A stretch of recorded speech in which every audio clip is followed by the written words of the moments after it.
Good evening and welcome to the Strand. I'm Christina Foxley, the Director of Events, and I'm so excited to welcome Mike Farrell and Laura Flanders here tonight to discuss Mike's new book, Of Mule and Man. Mike Farrell is best known for his role on MASH as Captain B.J. Honeycutt. Aside from his work in Hollywood, Mike Farrell is an award-winning activist, humanitarian, and writer.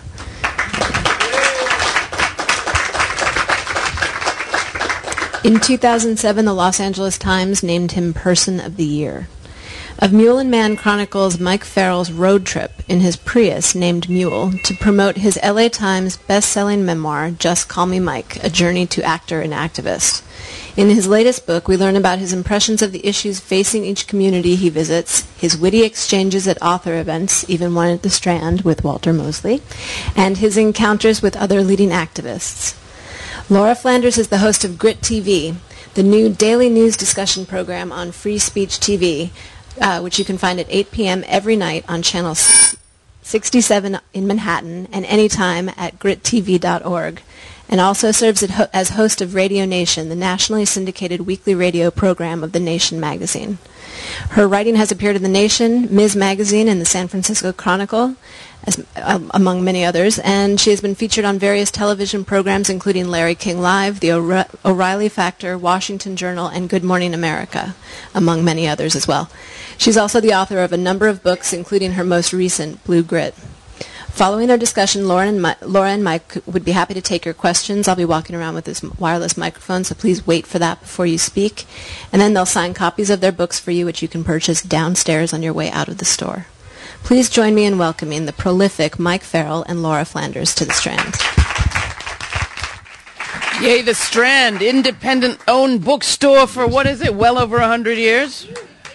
80, well, very close to 100 years.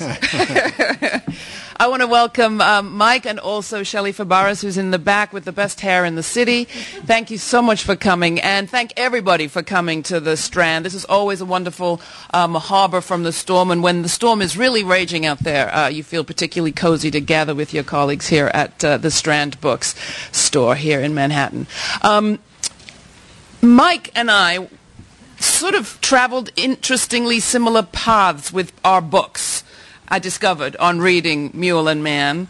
In 2006, I headed out to try to prove to my Air America radio audience that all was not lost. Or really, it was 2005 I headed out, and 2006, to prove to them that after the 2004 election, all was not lost. Good for you. I'd spent the night on the radio that night trying to cheer people up.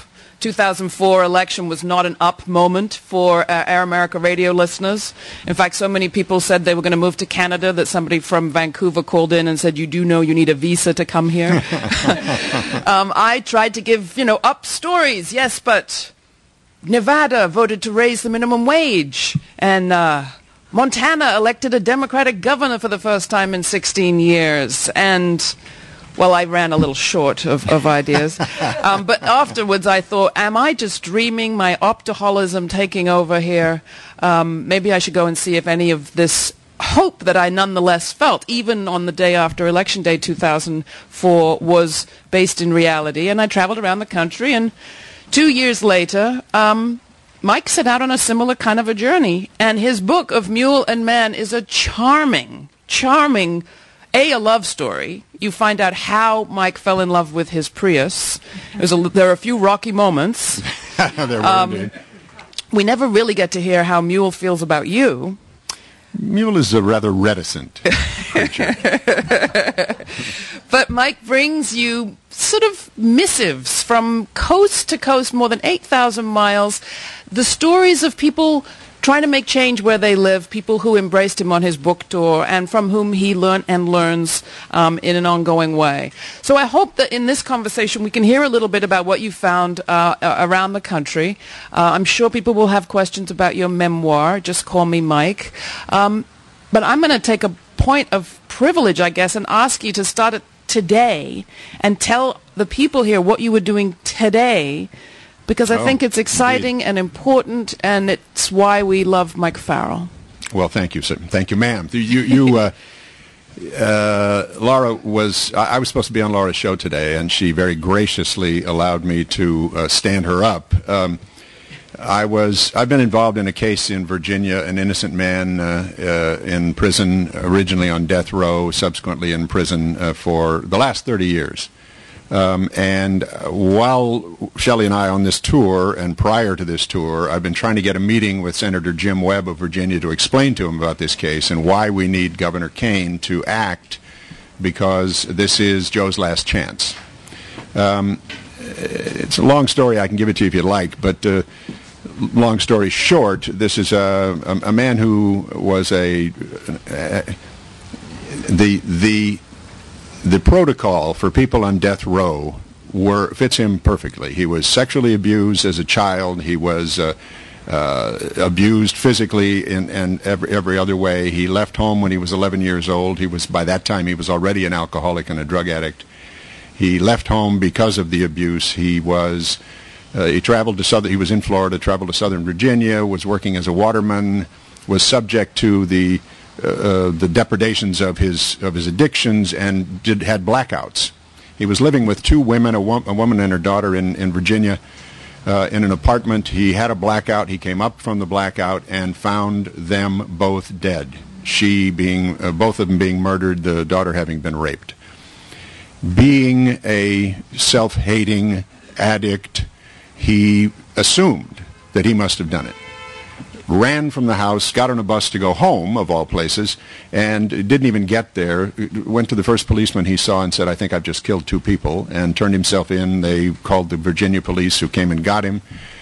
He confessed to the crime 5 times because the confessions didn't make sense. They didn't add up. They didn't meet the truth about the situation in the crime scene. But he was convinced he was evil and must have done it. So the Virginia quickly had their crime solved, and they convicted him and sentenced him to death. I got involved in the case in the 80s. This was 1979 when he was convicted. I got involved in the case in the 80s. We found that there was evidence, a lot of evidence, that pointed somewhere else. Joe never remembered having committed the crime, but always thought that he was the murderer. We finally found enough evidence to point to his innocence, but Virginia has a rule, or had a rule, that said, they called it the 21-day rule. 21 days after you're convicted, no new evidence can be brought into your case. So Joe was without hope, and we appealed to Governor Wilder at the time and finally got him to pay attention to the case, and he commuted his sentence from death to life in prison on the basis of possible innocence. Now, possible innocence was the term that the governor used. I thought life in prison for possible innocence is a little hard to swallow. But the trick was that we had asked the governor to do something that was going to require a new trial, which we believed would have cleared Joe and set him free.